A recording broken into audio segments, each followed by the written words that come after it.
Hello दोस्तों। आज हम लोग 7 C's ऑफ इफेक्टिव कम्युनिकेशन के बारे में बात करेंगे। दोस्तों, लाइफ में जितना हमें नॉलेज होना, किसी चीज का नॉलेज होना जरूरी है, उतना ही हमारे कम्युनिकेशन स्किल जो है वो इफेक्टिव होने जरूरी है। क्योंकि अगर हमारे पास नॉलेज है तो वो नॉलेज हमें कम्युनिकेट करने के लिए, हमारे कम्युनिकेशन स्किल जो है वो बहुत ही अच्छे होने चाहिए, सो दैट हम लोग हमारा जो भी मैसेज है वो सामने वाले को प्रॉपरली कम्युनिकेट कर सकते हैं। दोस्तों, ये गलत फहमी है कि इफेक्टिव कम्युनिकेशन स्किल जब आता है तो हम लोग सिर्फ इंग्लिश की बात करते हैं। नहीं, इफेक्टिव कम्युनिकेशन स्किल का मतलब ये है कि आप किसी भी लैंग्वेज में बोल रहे हो, आप सामने वालों को अपनी बात कितना प्रॉपरली पहुंचा सकते हो, उसको हम लोग इफेक्टिव कम्युनिकेशन स्किल्स बोलते हैं। ओके, सो हम लोग 7 C's के बारे में बात करेंगे।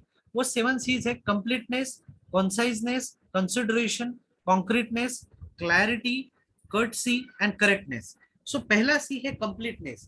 कंप्लीटनेस का मतलब है संपूर्णता।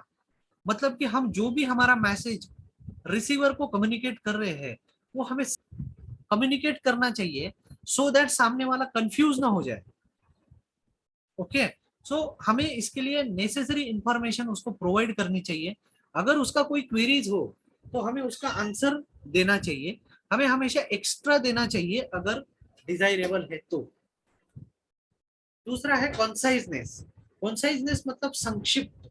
हमें हमेशा संक्षिप्त शब्दों में या इजी शब्दों में हमारा मैसेज कम्युनिकेट करना चाहिए। Eliminate Verde expressions, include only relevant material. इसका मतलब देखिए, मैं आपको एग्जांपल बताता हूँ। एट दिस टाइम को हम लोग नाउ भी बोल सकते हैं, due to the fact that को हम लोग बिकॉज भी बोल सकते हैं। हम लोग अगर कॉन्साइज शब्दों में बात करें, अभी हम लोग एक पूरा सेंटेंस लेते हैं: we hereby wish to let you know that our company is pleased with the confidence you have respond with us।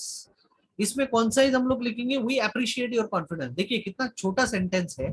इतना बड़ा सेंटेंस लिखने के बजाय हम लोग छोटे सेंटेंस में सामने वाले को कम्युनिकेट कर पा रहे हैं, और उससे वो कंफ्यूज भी नहीं हो रहा है। उसको क्लियरली हमारा मैसेज जो है वो रिसीव हो रहा है। तीसरा सी है कंसिडरेशन। कंसिडरेशन का मतलब ये है कि हमें हमारे ऊपर या फिर मेरे खुद के ऊपर कंसिडर करने के बजाय हमें सामने वाले को कंसिडर करना चाहिए, सो दैट हमारा मैसेज जो है वो प्रॉपरली कम्युनिकेट होना चाहिए, इजीली कम्युनिकेट होना चाहिए। इसका एग्जांपल अगर दे तो देखिए, वी एटीट्यूड में I am delighted to announce that we will be extending our hours to make shopping more convenient. इसमें अगर हम लोग यू एटीट्यूड में लिखते हैं तो देखिए कितना सिंपल सेंटेंस क्रिएट होता है: you will be able to shop evenings with the extended hours. चौथा सी है कॉन्क्रीटनेस। कॉन्क्रीटनेस का मतलब ये है कि हमें इमेजिनरी जो वर्ड्स या सेंटेंसेस है वो यूज करने के बजाय प्रैक्टिकल और कॉन्क्रीट सेंटेंसेस यूज करने चाहिए मैसेज कम्युनिकेट करने के लिए। देखिए, choose vivid image building words. Business writing uses less figurative language than does the word of fiction. Okay, तो इसका एग्जांपल है, ब्लैंड इमेज है, this is a long letter. Long मतलब कितना बड़ा, किसी को पता नहीं। इसमें मोर विविड इमेजेस में हम लोग ऐसा लिख सकते हैं: this letter is 3 times as long as you said it would. पांचवा है क्लैरिटी। हम जो भी मैसेज कम्युनिकेट कर रहे हैं वो क्लियर होना चाहिए। Construct effective sentences and paragraph. इसका एग्जांपल देखिए, अनक्लियर सेंटेंस है: being an excellent lawyer I am sure you can help us. Clear है: being an excellent lawyer you can surely help us. So simplicity, clarity, understanding. अगर हम लोग simplicity से message communicate करें, उसमें clarity रखेंगे, तो रिसीवर को हमेशा अंडरस्टैंडिंग होगा।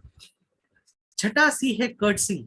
मतलब हम जो भी मैसेज कम्युनिकेट करने चाहिए उसमें पोलाइटनेस होना चाहिए, सौजन्य होना चाहिए, शिष्टाचार और नम्रता भी होनी चाहिए। Tactful, tactless, blunt. देखिए, stupid letter, I can't understand any of it clearly, you did not read my latest facts. इसमें हम लोग मोर टैक्टफुल कैसे लिखेंगे? It's my understanding sometimes my wording is not precise, let me try again. सातवां है कर्ट्स, correctness. ये तो हमेशा हमें ध्यान में रखना है कि हमें right level of language use करनी चाहिए, गलत मैसेज कम्युनिकेट नहीं करना चाहिए। Informal writing is more characteristics of business writing, even more so if that writing occurs in an email message. More formal क्या है? Participate, procure, Endeavour. Less farmer क्या है, ज्वाइन, पार्टिसिपेट के बजाय ज्वाइन, प्रोक्योर के बजाय गेट, एंडेवर के बजाय ट्राई। सो अगर हम लोग ऐसे सिंपल सिंपल वर्ड्स यूज करते हैं तो हमारा मैसेज जो है वो सामने वाले को इजीली कम्युनिकेट होगा। Thanks for watching friends.